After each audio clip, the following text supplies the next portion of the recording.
High everyone, আসসালামু আলাইকুম। Welcome back to my channel Zaida Assam blog.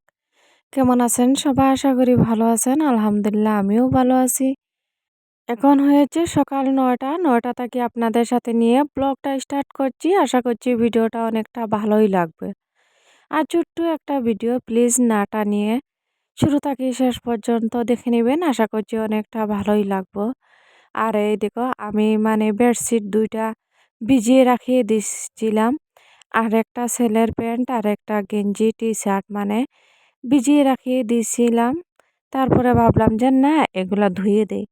আর আমার বাসি কাজকর্ম সবগুলা শেষ হয়ে গেছে। সেইটা আর আপনাদের সাথে শেয়ার করছি না।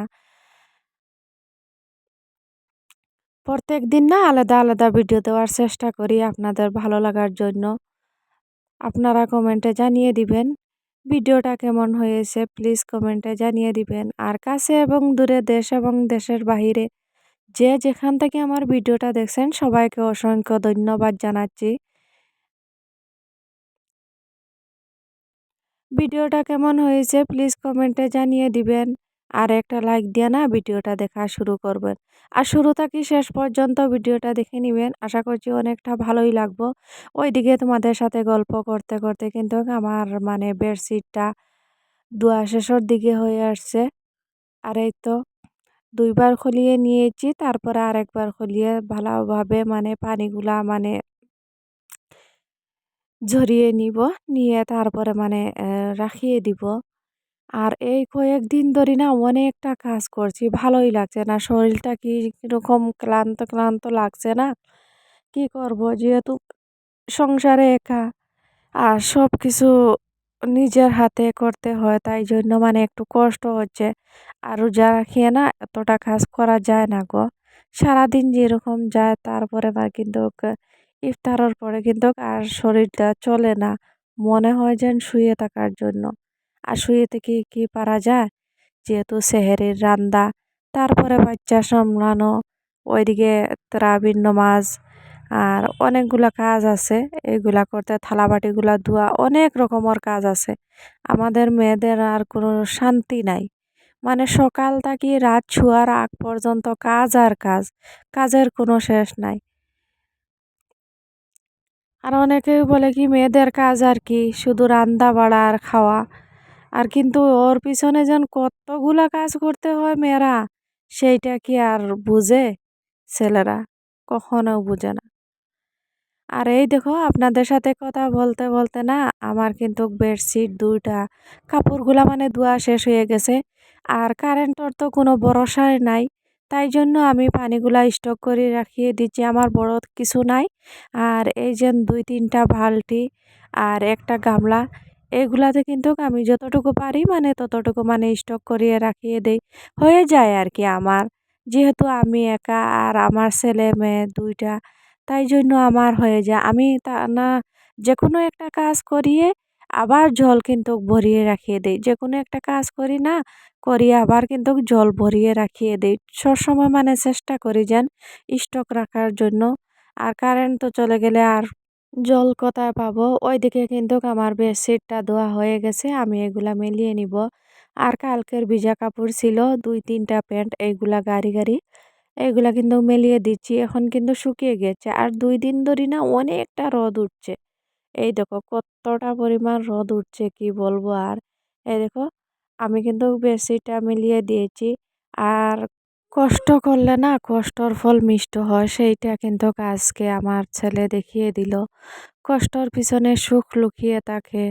আর ভালো মানে কিছু একটা করা যায় সেইটা কিন্তু আজকে আমার ছেলে দেখিয়ে দিল। ১ বছর আমার ছেলে অনেক কষ্ট করছে, অনেক কষ্ট করছে ভালো অ্যা ভালো ফল পাওয়ার জন্য। আজকে কিন্তু আমার ছেলের খুশি দেখিয়ে আমি অবাক হয়ে গেছি। আর এই দেখো আমি আপনাদের সাথে কথা বলতে বলতে না আমি বেডশিটগুলা মিলিয়ে দিয়েছি। ওইদিকে না মাটির উনুনটা একটুখানি লেপিয়ে দিব। যেহেতু উঠানটা লেপিয়ে দিয়েছি গোবর দিয়ে। আর এই মাটির উনুনটা লেপিয়ে দিলে না আমার হয়ে যাবে। দেখতেই কিন্তু সুন্দর লাগবে। মাশাআল্লাহ অনেকটা সুন্দর লাগে। আর আজকে কিন্তু আমার ছেলের কিন্তু স্কুলের রেজাল্ট। এই দেখো আমার ছেলে কতটা দৌড়িয়ে আসছে। গাড়ি থেকে নামিয়ে কিভাবে যে না আসছে ও নিজেই বুঝতে পারে না। আসিয়া আমাকে দেখাচ্ছে যে, "মা এই দেখো আমার মানে আমি ফার্স্ট ডিভিশনে পাস করছি, মানে ফার্স্ট হয়েছে।" আর ও দেখিয়ে দিয়েছে, বলছে যে, "দেখো মা আমি কোথাও বেড়াতে যাচ্ছি না। একটা টিউশনিও বন্ধ করছি না, স্কুলও বন্ধ করছি না। রেগুলার মানে আমি যেইভাবে পড়া লাগে সেইভাবে পড়িয়েছি। আর আজকে না আমি ভালো রেজাল্ট করতে পারছি।" ও বলছে কি, "মা কষ্ট করলে কিন্তু ভালো হয়। একদিন না একদিন ভালো হয়। আর কষ্ট করলে কিন্তু ভালো ও মানে কিছু একটা করা যায় ভালো। কষ্টর পিছনে মানে ভালো লুকিয়ে আছে, সুখটা থাকে।" সেইটা মানে আমার বুঝাচ্ছে। তারপরে আমি একটুখানি আদর করি আবার আমার কাজ-টাজ লাগিয়ে পড়লাম। এই দেখো আমার উনানটা কিন্তু লেপা-মোছা হয়ে গেছে। চারোদিকটা না একটু, একটু করেই লেপিয়ে দিয়েছি। তারপরে স্নান-টান করিয়ে নমাজ পড়িয়ে একটুখানি রেস্ট নিয়েছি। আর এই তো ইফতারের আয়োজন শুরু করছি। আজকে লাউ দিয়ে না মাছ দিয়ে রান্না করব। তারপরে এই যে কলার মোচাগুলা না ডিম দিয়া মানে এম ভাজি করব। মানে এই কলার মোচাগুলা মানে সিদ্ধ করিয়ে নিব, নিয়ে পাতে তারপরে মানে শিলপাটায় বাটিয়ে নিব, নিয়ে আর ডিম দিয়ে না একদম মানে গরুর মগজ যেইভাবে মানে ভাজি করে না এইভাবে ভাজি করব। অনেকটা স্বাদ লাগে এইভাবে খেতে। আর এই দেখো লাউটা না অনেকটা কুচি, অনেকটা মানে কচি। আমার বাসুরে কালকে আনিয়ে দিয়েছেন মানে ওরার গাছের। ভালোই লাগে খেতে, কিন্তু অনেকটা ভালোই লাগছে। যেহেতু আমি রাত বয়স দিচ্ছি আর ইফতারের সময় খেয়েছি তো। আর আজকে সবাই মিলিয়ে ইফতার করব, তোমাদের দাদাভাইও আসবে। তাই জন্য মানে ভিডিওতে যদি কোনো ভুল দৃষ্টি হয়ে থাকে প্লিজ ক্ষমা করে দিবেন। আর যারা আমার চ্যানেলে নতুন জয়েন্ট হয়েছেন প্লিজ চ্যানেলটা সাবস্ক্রাইব করে নিবেন আর একটা লাইক দিয়ে না ভিডিওটা দেখা শুরু করবেন। এই দেখো এইদিকে হয়েছে করলা ভাজি করছি, তারপরে কি হয়েছে লাউ দিয়ে মাছ দিয়ে রান্না করছি একটা, আর ওইদিকে শসা কাটছি, খেজুর আছে সাথে। তারপরে এই দেখো কলার মোচাগুলা কিভাবে ভাজি করছি, অনেকটা স্বাদ হয়েছে খেতে। আর ওইদিকে হয়েছে তিতা করলা। আর ভিডিওটা এখানে শেষ করছি। সবাই ভালো থাকবেন, সুস্থ থাকবেন। আল্লাহ হাফিজ। দেখা হবে নেক্সট ব্লগে। আবার নতুন ভিডিও নিয়ে আসছি। বিদায় নিচ্ছি সবার কাছ থেকে। সবাই অনেক অনেক অনেক ভালো থাকবেন। রম সবাই সাপোর্ট করবেন, এইভাবে পাশে থাকবেন। আর আপনারা পাশে থাকলে না আমি এগিয়ে যেতে পারবো। বিদায় নিচ্ছি সবার।